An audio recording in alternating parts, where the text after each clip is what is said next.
आज जिस दुनिया में हम रहते हैं वह हर तरफ तकनीक और आराम से भरी हुई है।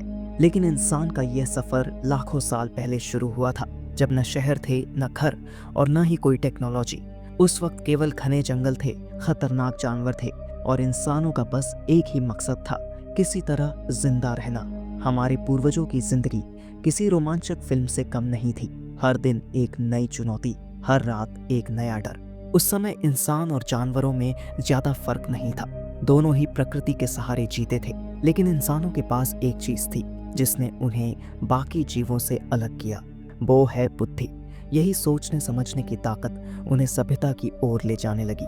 धीरे धीरे इंसान ने आग जलाना सीखा, पत्थरों से औजार बनाए और शिकार करना शुरू किया। ये वही पल था जब असली सफर की शुरुआत हुई।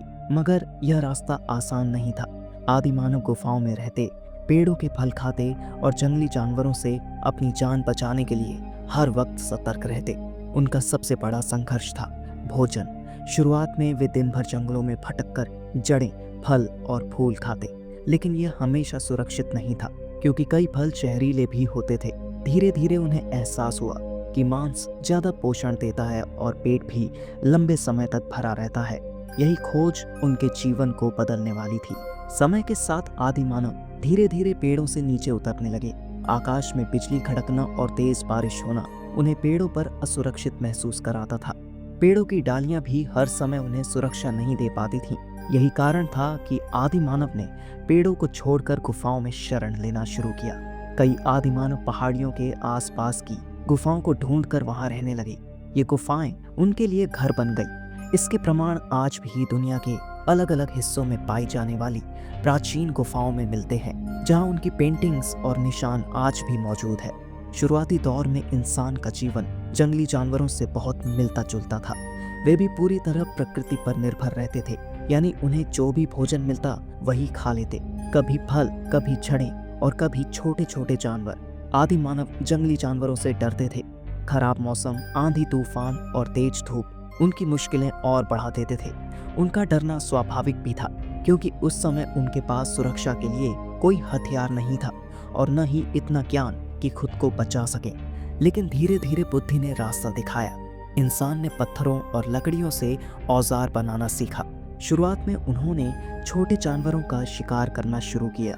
ये उनके जीवन की पहली बड़ी जीत थी, क्योंकि अब उनके पास भोजन का एक नया और भरोसेमंद स्रोत मिल गया था।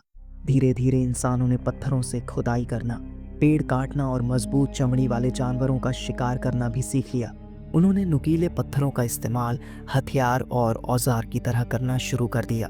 सबसे पहले उन्होंने कुल्हाड़ी बनाई, जो उस दौर के लिए बहुत बड़ी उपलब्धि थी। ऐसे ही धीरे धीरे पत्थर की सहायता से बहुत सारे औजार बनाने लगे। यही वह समय था जिसे पाषाण काल कहा गया। आज के दौर में आग हमें सामान्य लगती है, लेकिन हमारे पूर्वजों के लिए यह किसी चमत्कार से कम नहीं थी। जब जंगलों में बिजली गिरती थी और पेड़ों में आग लग जाती थी, तो आदि मानव बहुत डर जाते थे। उन्हें समझ नहीं आता था कि यह आखिर क्या है। उनके लिए आग किसी खतरनाक जानवर जैसी थी। आदि मानव ने एक बार गौर किया कि आग पानी के संपर्क में आते ही बुझ जाती है। यही वजह थी कि जब भी जंगलों में अचानक आग लगती तो वे नदियों और तालाबों की ओर भाग जाते थे। लेकिन धीरे धीरे उन्होंने एक बड़ा राज समझ लिया। आग को केवल बचा कर रखने की बजाय उसे खुद भी पैदा किया जा सकता है। पत्थरों को आपस में रगड़कर घास या लकड़ी को जलाने की तकनीक इंसान की जिंदगी का सबसे बड़ा मोड़ साबित हुआ। ये खोज उनके जीवन को पूरी तरह बदल देने वाली थी। अब इंसान के पास आग पर नियंत्रण था और इसके साथ ही उसे सुरक्षा और आत्मविश्वास भी मिल गया। आग की मदद से वे अपने शिकार किए गए मांस को पका सकते थे। पका हुआ मांस न सिर्फ स्वादिष्ट होता था, बल्कि कच्चे मांस की तुलना में ज्यादा पौष्टिक भी साबित हुआ। धीरे धीरे आदि मानव ने आग के और भी उपयोग समझे। आग उन्हें ठंड में गर्मी देती थी, अंधेरे में रोशनी देती थी और खतरनाक जंगली जानवरों से सुरक्षा भी प्रदान करती थी। अब वे केवल दिन में ही नहीं, बल्कि रात में भी जलती मशाल लेकर शिकार पर निकल सकते थे। लेकिन इंसान के जीवन में एक और बड़ी कमी थी, भाषा की। उस समय कोई व्यवस्थित भाषा मौजूद नहीं थी, न तो शब्द थे, न व्याकरण। फिर भी उन्हें एक दूसरे से संवाद करना पड़ता था। भोजन कहाँ मिला, खतरा कहाँ है, शिकार पर कब जाना है, ये सब जानकारी बांटना जरूरी था। शुरुआत में आदि मानव इशारों और चेहरे के भावों का इस्तेमाल करते थे। हाथों की हरकतें, शरीर की मुद्रा और आवाजों से वे एक दूसरे को संकेत देते।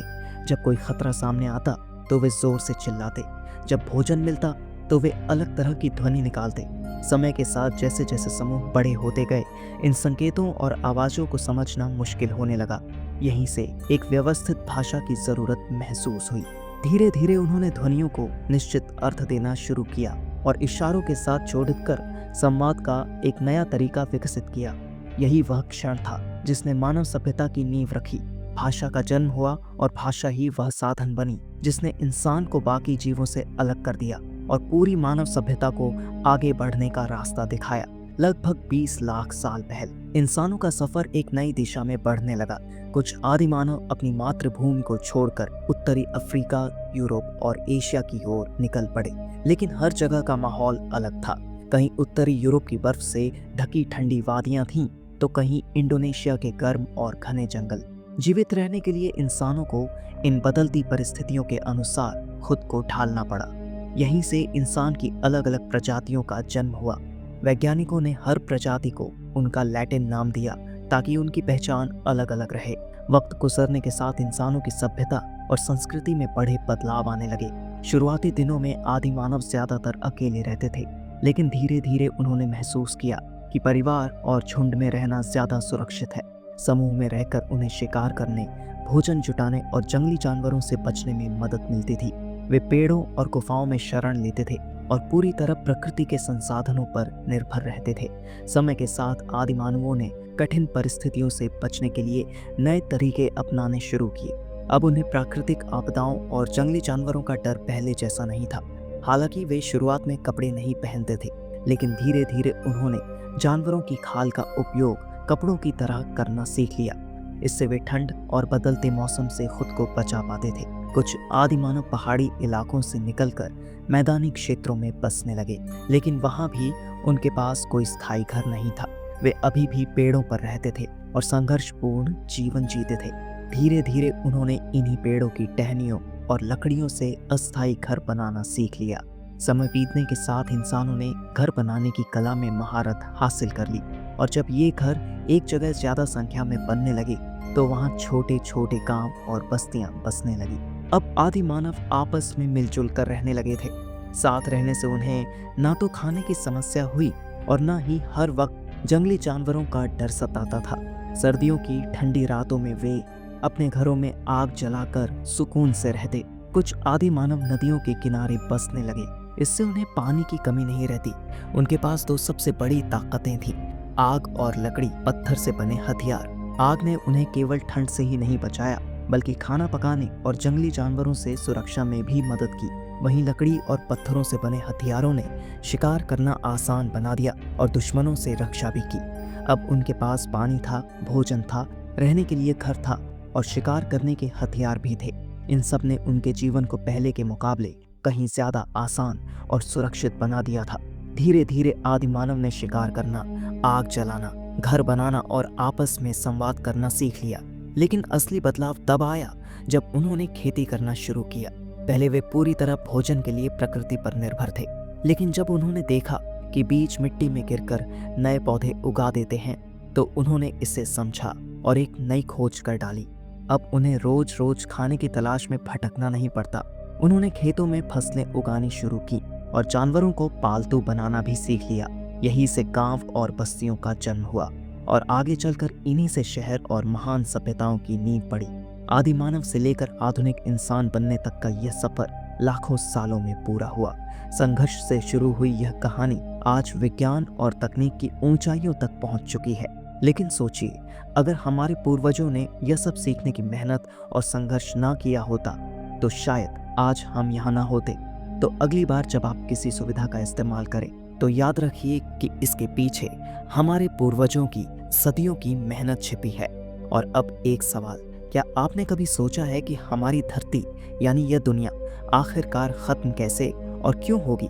अगर आप भी ये जानना चाहते हैं तो इस वीडियो को एक लाइक और चैनल को सब्सक्राइब करके आपके सामने आई इस वीडियो पर क्लिक कर दीजिए। मैं आपसे फिर मिलूंगा एक और दिलचस्प कहानी के साथ। तब तक के लिए धन्यवाद।